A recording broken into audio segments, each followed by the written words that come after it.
Hey guys, this is Deb Alps, DebAlps.com. Do you struggle to find ways to build your business when you're literally broke?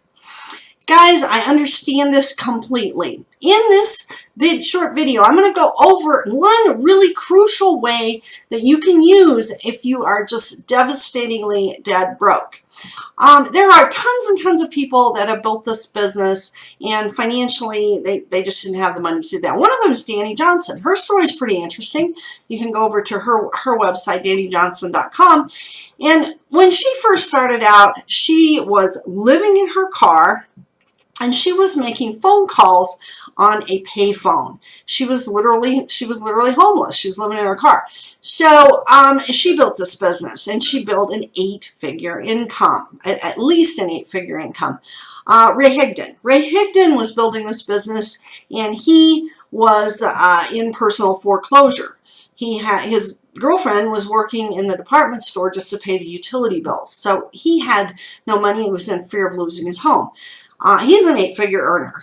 You have Vince Reed with the MITS traffic system, and this guy started out he started out also in personal foreclosure, but he had lost his car. His car got repossessed, so he didn't have a car for 2 years when he first started his business. So guys, people all the time build businesses without having the money to do that, and you can too.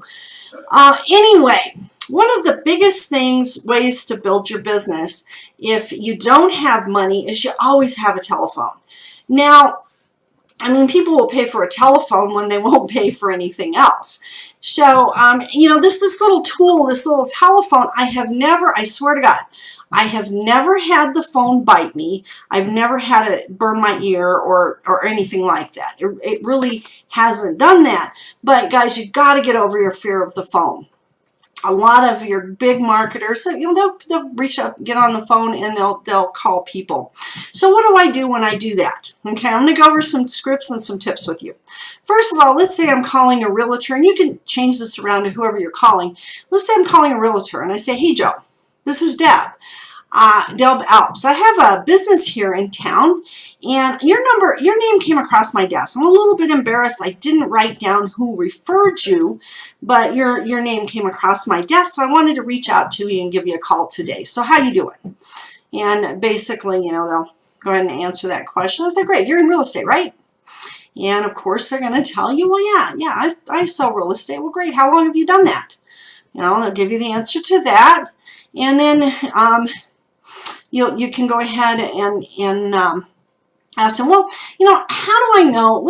I usually do this, ask this question, but how do I know who would be a great client for you? I mean, what do you look for? Are you in a certain part of town, or what do you look for there? You know, and I'll let them answer that question. I do that, you know, to kind of build a little rapport there. And then the next question I'll ask them is you know, are you doing your real estate part-time or full-time? You know, of course, they're going to answer, well, you know, they may what I'm looking for here is a little bit of dissatisfaction, okay? A lot of realtors, and I know this, they do real estate part-time instead of full-time. So basically, you know, they're struggling. So, I mean, obviously, if they tell me they're doing it part-time, they got a full-time job, then the next question is, "Wow, man, that's a lot. That's a lot. How long are you going to be doing that for? Do you have a plan?" You know, and then of course, you know, most of the time they would say no to that. And then the next question is, say, "Well, you know what? I got to jump on a conference call really, really quick, but I'm going to throw this out here for you. I have a side project I'm working on right now that you could probably earn a significant amount of income. Would you be open to a side project if it didn't interfere with what you're currently doing?" I just ask that question, throw it out there, yes or no. Okay. Of course, if they say yes, the next question is, if they say yes, or if they say, "What is it?" I just point them right back to what I told them in the first place. "Hey, I got to jump on this conference call, so I don't have any time to get into it. You know, I may say either, I don't have any time to get into it. Are you open or not?" You know, I may ask that, or the other thing that I might ask is just go right past that and say, and I go ahead and, by the way, I go ahead and ask them, I go ahead and ask them, "Hey, How soon can you look at it? You know, I may just go right past that question and say, hey, you know, I got to jump on this conference call. How soon can you look at it? And of course, you know, they'll say da da da da da, and I say, great, what's your email? I get their email address, and then the next thing I've booked the appointment, right? I've gone ahead and said, so the next, or I haven't booked the appointment yet, but I'll go ahead and ask them. The next question I will ask them is, hey, so if you know, I call you back at 1 o'clock, let's say they tell me they can look at it by noon on Thursday, and I say, well, if I call you back at 1 o'clock on Thursday, you will have looked at it for sure. Great. And you know, of course, I'll say great. I'll call you back at 1 o'clock on Thursday. By the way, if something comes up and that time doesn't work out or something happens, would you do me the professional courtesy of letting me know so that we could reschedule? You know, and of course, and then I get off the phone. I really try to get off the phone in a hurry. The real key here is posture, number one. You have to have absolute posture when you're on the phone.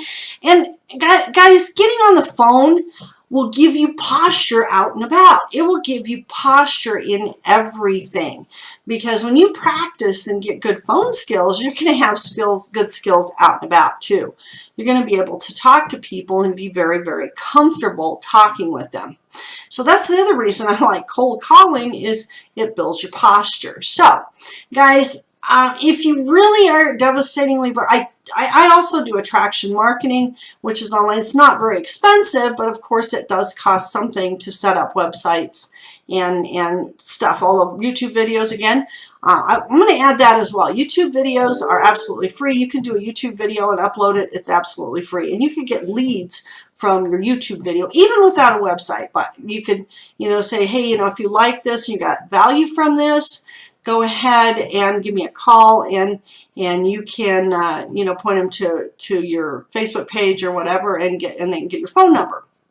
So anyway, if you like this and you got value from this, go ahead and go over to my website at devalps.com, and we'll see you in the next video.